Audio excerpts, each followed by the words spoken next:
Bisan pa man sa dakong hagit ug mga pagsuway nga atong gisagubang nining tuig 2021, nunot sa pandemya, nagpabilin gihapon ang diwas sa Pasko.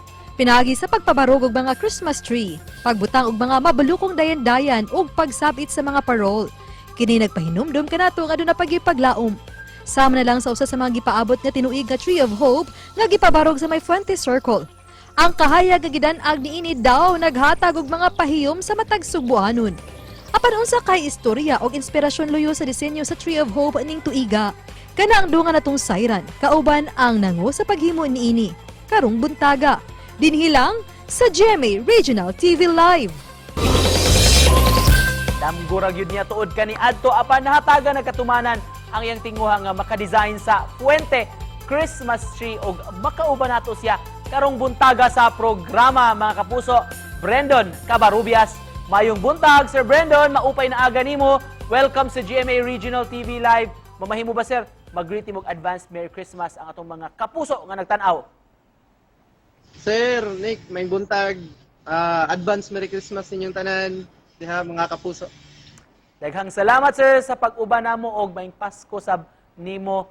Iskutan ta karong buntaga, Sir Brendon, kini imong paggama og mga Christmas decors nga moay panginabuhian na nimo. Kanusa man ka nagsugod ini, sir, o diin man ka naka-ideya sa paghimo ni ini?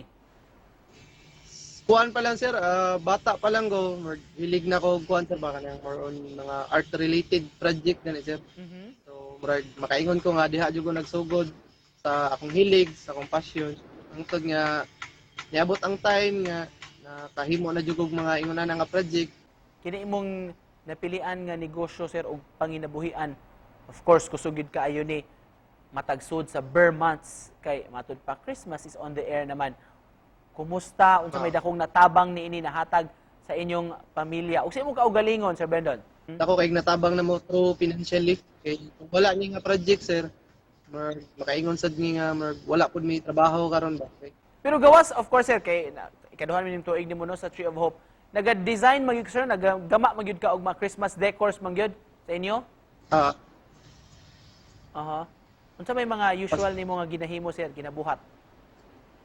Kuan, sir, aside anang maghimog mga Christmas tree, sir, igbaligya sa kog mga painting, nasa goy tato session, sir.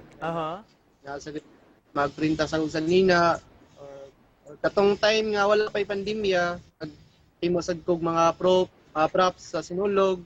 Mao hisgutan ron, Sir Brendon, among nasayran nga ikaw ang napili nga mo design nining, of course, most awaited gikahinaman gyud sa tanan Christmas tree diya sa Fuente Osmeña Circle. Unsa may istorya luyo aning maong disenyo karong tuiga? Kini, sir, ang among gibasihan ani, sir, ang itong mga past nga mga Christmas tree amo lang gibutangan siya twist karon. More siya na storyline ba katong among gibutangan og typical nga nativity. Ang mga kilid niya naa siya yung mga dikin nga nakasinulog costume, sir, which is wala gani nato ma-experience atong last year kay tungod sa pandemya. Kunya sa atubangan nato, sir, katong continuation sa 500 years of Christianity, dito ang image ni Senior Santo Niño nga acrylic ang background nga namurag na siya stained glass. Hatag kag detalye, Sir Brendon, about sa Tree of Hope. Gitas-on niya, pila ka suga inyo nagamit, ka mga parol? Ang estimated na ko nga height ato, sir, mga nasa 120 feet. Ang wide ato mga nasa 8 meters siguro. Estimated lang, sir. Ang nakaswito to ang kuan na mo welder niya. Ang mga materials na gamit na mo, naghimo mig kuan, sir, katong traditional nga parol gyud. Pero ang gigamit na mo karon kay outdoor man ang Tree of Hope na mo, ang gigamit na mo more on PVC and charol. Dili siya tong kaparehas nga gipamaligya nga mga star nga nagamit lang og kawayan. Sir, tinuod sa una, makalabay ra ka diya sa Fuente panahon sa Kapaskuhan, murag imong gipangandoy nga puhon-puhon maka-design raw niya ko ingon ani. Nya natuman gyud. Wala ko damha nga after 10 years, sir, nga ni mga almost 10 years gyud Mhm. Ako dyan nakadala na diha. Mhm. Kay katong mga panahon na ganun sir nga pandemya, wala sa trabaho po, wala pa klaro nga trabaho. Mhm. In God's perfect time, naka-appeal jud ko nga project. Alright, agig panapos, Brandon, mensahe nimo sa atong mga kapuso nga nagtan-aw karon dinhi sa Central ug Eastern Visayas.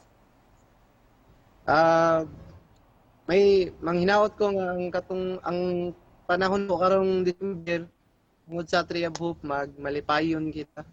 So, tagaan kita mga bagong paglawas mga kapuso. Alright, daghan kayong salamat sa pagpaambit, pag-share sa imong istorya sa atong mga kapuso. Muna siya ang designer sa Tree of Hope sa may Fuente Osmeña Circle, si Brandon Cabarubias. Daghan kayong salamat, Sir Brandon. Salamat Sir Nick.